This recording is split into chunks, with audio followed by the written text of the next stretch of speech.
There we go.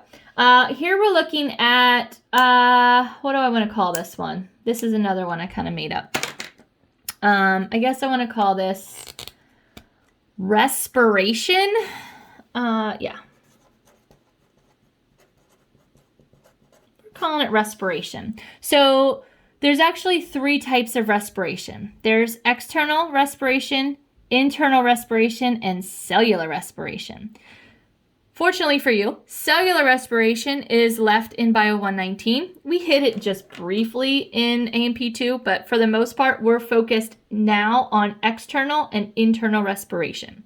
So with that said, I want to, we're making another chart. We're going to talk about external respiration first. External respiration. And external respiration is the same thing as pulmonary gas exchange. So we're looking at the gas exchange that takes place in the pulmonary capillaries.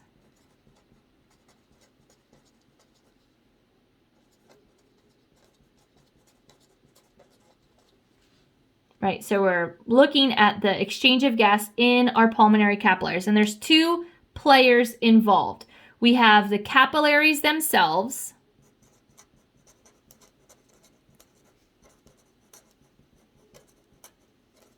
and we have the alveoli, right? So the capillaries are the blood vessels, right? This is where the blood is. And we have the alveoli, which is where the air is. And so we have to have a way of getting the gas from the air into the blood and then vice versa, right? So first of all, understanding the anatomy of the alveoli is important. The alveoli have on them, and I'm just going to do this up here just as like a little side note. The alveoli have surfactant. This is a star. Surfactant. Surfactant helps dissolve the gases as they come in. It creates this kind of water layer, and it's going to allow the gases to dissolve into the solution so they are easily exchanged in the capillaries. If the gas just came in and tried to go, push its way through a cell, it's not going to work very well. So surfactant provides a liquid barrier for the air to exchange. The alveoli are the specialized lung capillaries that is going to allow for gas exchange. So you have lung capillaries wrapped in blood vessels, right? And so that's what we're talking about here. So if we're looking at what's in our blood vessels, we have 2 gases that we care about, right? We understand nitrogen is there also. Nitrogen in equals nitrogen out. Our body doesn't do anything with the nitrogen, but we're looking mostly at the partial pressure of oxygen, PO2, and the partial pressure of carbon dioxide, PCO2. Those are the 2 that we care about. In our pulmonary capillaries, right? So in the blood vessels, the partial pressure of oxygen is 40 millimeters of mercury, right? 40 millimeters of mercury. In our pulmonary capillaries, our partial pressure of carbon dioxide is 45 millimeters of mercury. This probably doesn't mean much to you right now, but when we see what the partial pressures of those are in the alveoli, it will make sense. Remember, atmospheric pressure equals 760, right? 760 millimeters of mercury. 104, I should say, 104 of that 760 millimeters of mercury is just oxygen. So our alveoli have a partial pressure of oxygen that's equal to 104 millimeters of mercury. Our alveoli have a partial pressure of carbon dioxide that's 40 millimeters of mercury. From these 2 numbers here, you can see where gas moves and why, right? It always moves from high to low. That's the common theme in all of biochemistry, right? In all of nature. It's literally the laws of nature. So our gas here is going to go from the alveoli into our blood capillaries. That makes sense, right? Our oxygen is going to go from the air into our into our blood, right? And it does that by dissolving in the surfactant that is this kind of mucousy fluid layer on top of our alveoli that's going to allow for that to occur. Likewise, partial pressure of carbon dioxide in our blood is 45, in the air is 40. So carbon dioxide is going to leave the body, right? CO2 leaves, O2 enters.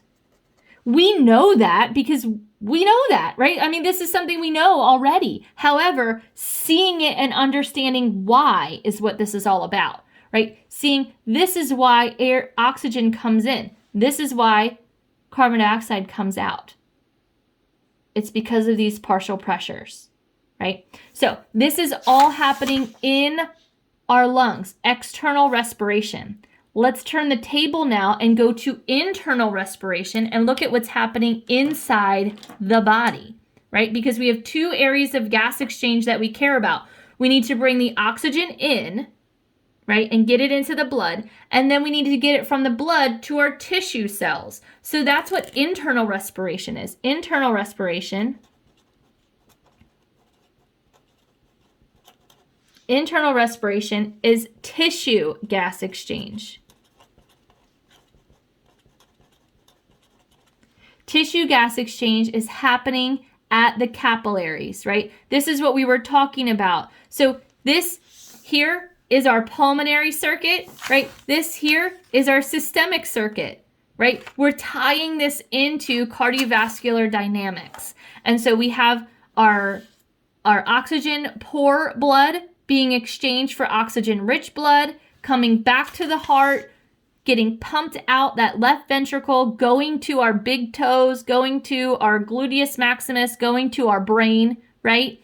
And now we're going to exchange gases here. So the capillaries we're talking about are our systemic capillaries,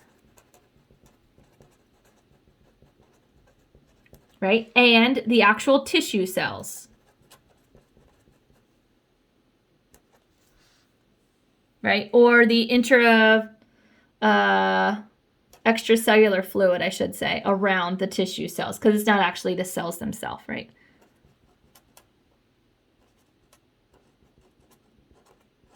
It's just the extracellular fluid around the tissue cells that's actually exchanging the gases.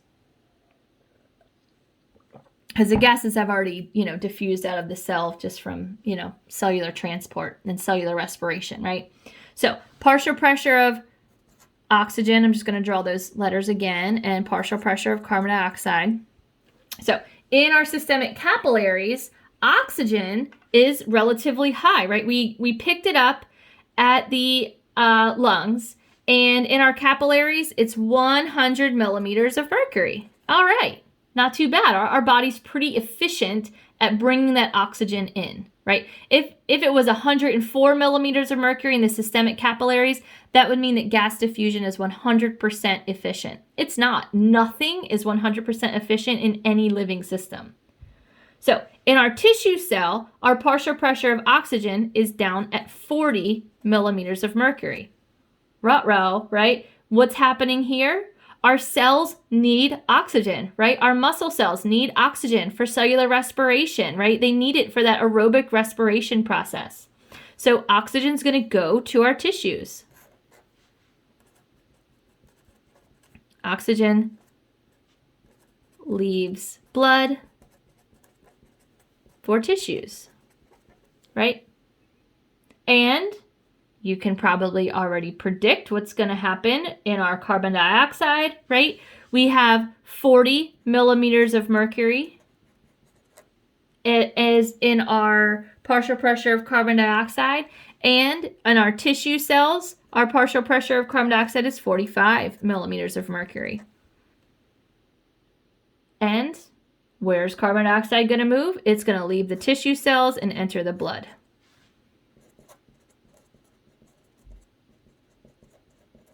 Where does it go? It goes to the lungs. The lungs are going to exchange it. Whoops, right here.